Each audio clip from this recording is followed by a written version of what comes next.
All right. Brakati Yahweh, Brakati Yahweh Shah, Brakati Yahweh, Brakati Yahweh Shah, Brakati Yahweh, Brakati Yahweh Shah, Kolo Yahweh, Bahashim Yahweh Shah, Bahashim Raha Kwadash. Double honors to the apostles of Great Millstone who rule well and teach well, where we learn this knowledge, wisdom, and truth from. This is Lakamah from the Virginia branch of Great Millstone, back with another lesson. And I'm pretty much just gonna land back off the elder Madaka Zakba video he did. I believe he either did it today or yesterday. But basically,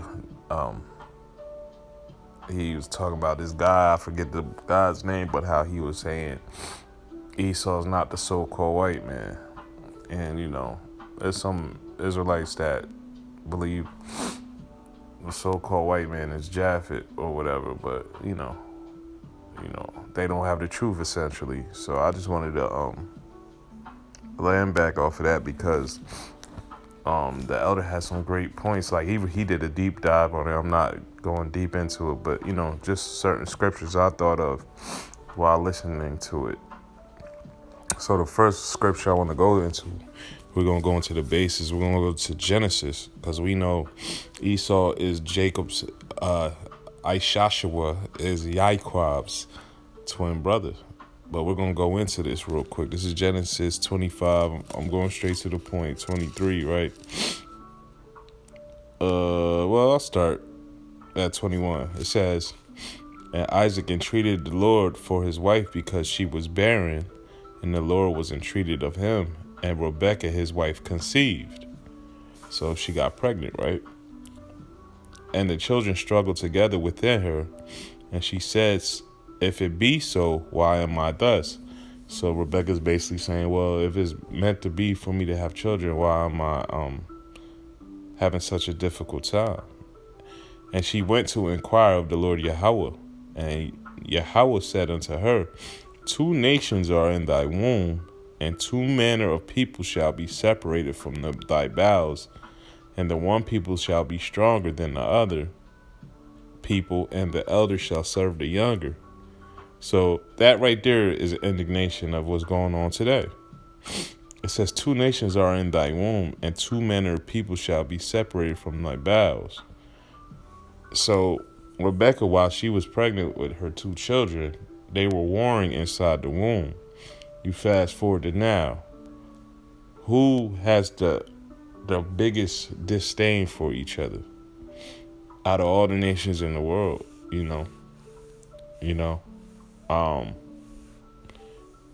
The so-called white man hates the so-called black man. I hate to say that, you know what I mean? Because, we got other nations, we got the so-called Native Americans, so-called Hispanics. But, we're under the promised line. And this guy E has a perpetual hatred for us. Scriptures speak about that. There's no denying it. There's no way getting around it. This guy wants to keep his foot on our necks as long as he can. You can't get around that. And it says, the one people shall be stronger than the other people. And physically, mentally, spiritually, we dominate them in that. Mentally, physically, spiritually, we dominate E in strength. Because look at the hellhole they put us through, and look where we're at. We're still here, still inventing things, still making something out of nothing. And right, especially nowadays, because we got the truth. Them dry bones done got wet. They're starting to live again. It says, and the elder shall serve the younger, and that's a future prophecy. Because we know we're not. They're not serving us right now, but you see it, the pendulum swinging, so that's one thing right there. That's why, people want to speak on face value, but you got to go get spiritual and read the prophecies and understand the prophecies. If he's not the so-called white man, then it doesn't line up with the scriptures. Let's go to 2 Thessalonians real quick, because there's a lot of wickedness on this earth, but there's one real crazy madman, and you can't get around that. So lucky I got one, got the phone in one hand and the scriptures in the other. Let's go to 2 Thessalonians 2. I'll start at 3. It says, "Let no man deceive you by any means, for that day shall not come, except there come a falling away first, and the man of sin be revealed, the son of perdition." Now we know this is around 70 AD, right? Excuse me. Salaki is 70 AD, you know? And that's when E started to show his horns, you know? On a broad spectrum, I should say. It says, "Who opposeth and exalteth himself above all that is called Yahweh, Salakia, God, or that is worshipped, so that he as God sitteth in the temple of his God, showing himself that he is God." Who has done that? In all these nations, who does he portray the Most High and his son to be? A pale-faced, stringy-haired, blue-eyed person, you know? Point blank is point blank, period. He has whitewashed everything. You could go into Russian iconoclasm, you know? This is just a fact. This all lines up with who Esau Edom is, man. You know, and these people have that, what's the word? Man. What's the word? I'm having Salaki, I had a long day. It's the Stockholm syndrome. A lot of our people have Stockholm syndrome, man. They want to forgive their enemy, but hey, the scriptures tell you to not trust your enemy. We could get that real quick, and then I'll get back to my point. Let's go to Sirach 12 and 10.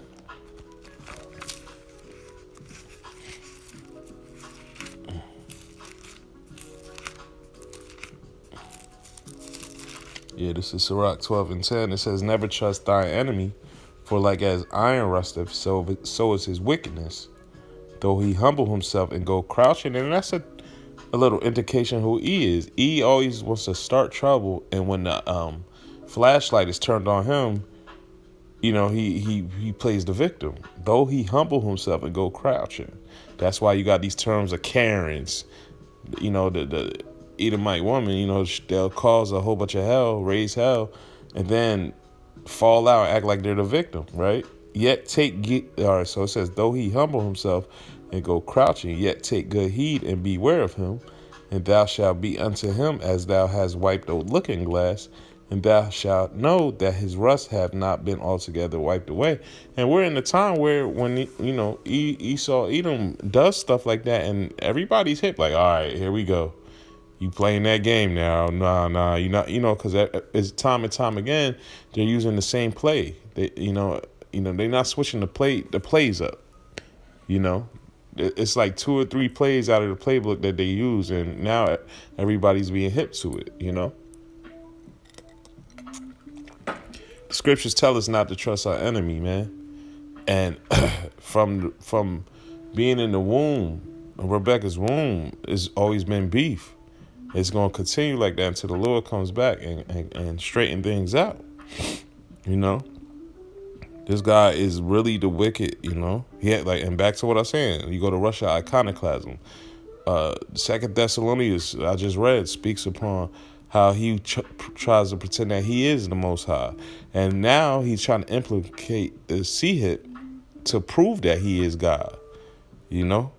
But you can't outdo the Most High, you know. Let's go to Job 9 and 24.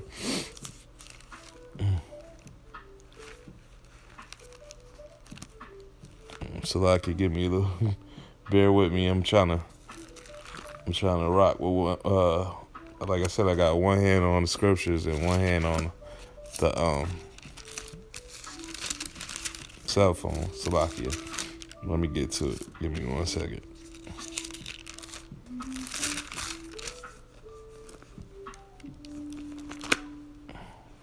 Oh, shoot, there you go. There we go. This is Job 9:24. It says, the earth is given into the hand of the wicked. He covereth the faces of the judges thereof. If not, where and who is he? So that's right there proving, we came up thinking all these people were so-called white men. All these smart, intelligent people, all these brilliant geniuses of what so-called white people. But now you're doing your research, you find out, hold on, this was been whitewashed. Hey, Beethoven was a Jake, but they want to take credit for everything great in the world. We always joke and say, if the world was to last another 100 years, they would have you thinking Michael Jordan, Mike Tyson, Michael Jackson were so-called white men, because they were the best to do it at what they did, So look, it says the earth was given to the hand of the wicked. That right there is a tell-all also to implicate who Edom is, because the Lord gave. Hey, what was Esau's blessing? Let's go back to Genesis 27th chapter.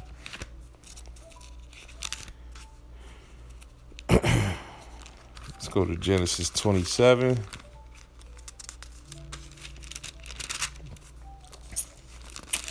And 39. It says, and Isaac, his father, answered and said unto him, I'll start at 38. It says, and Esau said unto his father, hast thou but one blessing, my father? Because he blessed Jacob, right? He says, bless me, even me also, O my father. So he had the woe is me spirit. He couldn't, he had to greedy, basically like, hey, what about me? What about me, right? And Esau lifted up his voice and wept. So he was crying, though he go crying with tears. Got to watch out for him, right? Verse 39, it says, Isaac, his father, answered and said unto him, behold, thy dwelling shall be the fatness of the earth, and the dew of heaven from above. So go back to Job 9:24, right? Salakia. Come on now. It says the earth is given into the hand of the wicked. Right here, Genesis 27:39 says that Isaac his father answered and said unto him, behold, thy dwelling shall be the fatness of the earth, and the dew of heaven from above, and by the sword shalt thou live, and shalt serve thy brother. And it shall come to pass when thou shalt have thy dominion, that thou shalt break his yoke from off thy neck. So, and look, it says, and Esau hated Jacob. I'm not going to go any further, but that right there says, and by the sword thou shalt live, right? And so who is running this world right now with nothing but violence, with weaponry? Who's the nastiest when it comes to ammunition? Who was the most skilled in the jousting and all that? Come on, man. This is all implications of who the wicked is, straight like that. And we could go into, hey, since we in Genesis, let's go back to 25. This is Genesis 25. Salakia, if I'm bouncing around, Genesis 25:29. It says, 28. It says, and Isaac loved Esau because he did eat of his venison, but Rebekah loved Jacob. And Jacob sawed pottage, and Esau came from the field, and he was faint. So Jacob was cooking. Esau come in. Esau, he's so greedy and he has no patience, right? It says, and Esau said to Jacob, feed me, I pray thee, with that same red pottage, for I am faint. So the food's not even done yet. It's red still, because, you got meat in it. And, when you're cooking, the blood shows forth, right? For I am faint, therefore was his name called Edom, because Edom is what? Edom means red, right? And Jacob said, sell me this day thy birthright. Because look, for I am faint, therefore was his name called Edom. So that was a nickname. Like, oh man, you ready to eat this food? It's red. It ain't even cooked yet. And Jacob said, sell me this day thy birthright. And Esau said, behold, I am at the point to die. What profit shall this birthright do to me? So he's no patience. He coming there because he's so hungry. He about to die. Come on, man. That sounds crazy, you know? So, hey, who does that line up with, man? Who's the greediest person that can't wait? Has to have it right now. No patience. Come on, man. That's an implication right there, man. Sold his blessing for one morsel of meat, man. These are all indications. These are all indications. That's the word I need to use of who Edom Esau is, man. This guy is the border of wickedness, man. Everything he does, he tears it up. He can't help it. He does no good. Hey, Habakkuk 2 and 4. Let's get that real quick. This is an indication of who he is too. This is Habakkuk 2 and 4. I started 3. For this vision is yet for a point in time, but at the end it shall speak and not lie. Though it tarry, wait for it, because it will surely come, it will not tarry. It says, behold, his soul which is lifted up is not upright in him, but the just shall live by his faith.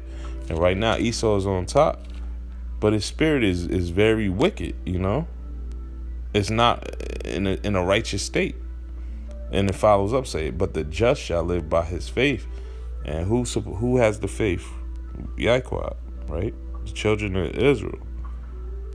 You know, the elect, I should say. You know, because if you have true faith of Yahweh B'Shem Yahushua, you're going to show the works, right? And Lord's will, you know, we be the men. Because, you know, we're still standing tall, standing bold, regardless of what's going on. We keeping our feet planted. And we pushing this faith, man. We pushing this truth, man. You know, with the correct doctrine, you know. Let me get Malachi real quick. That's what I wanted to get. Come on now. I'm Salakia.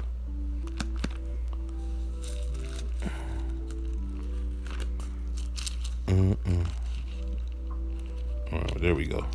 This is Malachi 1 and 4. It says, whereas Edom saith, we are impoverished, but we will return and build the desolate places. Thus said Yahweh of hosts, they shall build, and that's what he has done. He's back on top. But this is what the Lord said.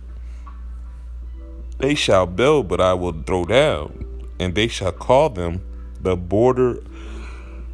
Excuse me. They shall build, but I will throw down, and they shall call them the border of wickedness, and the people against whom the Lord have indignation forever. So when you go into the Zondervan Bible Dictionary, when you look up Esau or Edom, it's one or other. It says that out of all the nations, he is the nation that has no place for repentance. That show you that the Lord hates him. But right here, it's showing, hey, he's the border of wickedness and the people against whom the Lord have indignation forever. Because, hey, after 1,000 years of being, once we get the kingdom, they have to get put down. Because there's no, Habakkuk 2 and 4 says, his soul's not upright in them. They're naturally the wicked. They're the border of wickedness. They're the son of perdition. So, you know, out of all these other nations, yeah, it's wicked people in all these nations, but that bloodline is just, you know, spiritually just, you know, wrenched, yo. Spiritually, you go back into Cain, man. Look how Cain moved, and that's spiritually, that's Esau, man. You know, so, you know, I just wanted to bring out a couple scriptures just to land back, because, you know, what we're doing right now is not just something in layman's terms that has to be put right in front of your face on a platter for you to know who's who. You have to have the spiritual eye salve. But at the same time, he's done so much wickedness and the carnality that people that's not even the truth. Look how many people called Edom Esau the devil, man. Think about that. That's their nickname in this world. I'm speaking for the people that don't know the scriptures. They call them devils because the way they move, you can't trust them. So hey, I just wanted to throw my little land back on that. The elder lesson was very informative as well. So I suggest brothers to check the Elder Manat Zakba's lesson out. I think he put it up today or yesterday. So with that, man, I hope this was edifying. And so the next time I want to give all praises, honor, and glory to Yahweh Bahashem, Yahweh Shah Bahashem, Salaki Raha Kwadash. Double honors to the apostles of Great Millstone, Kwame Yashala, Mawaf Love Shalom.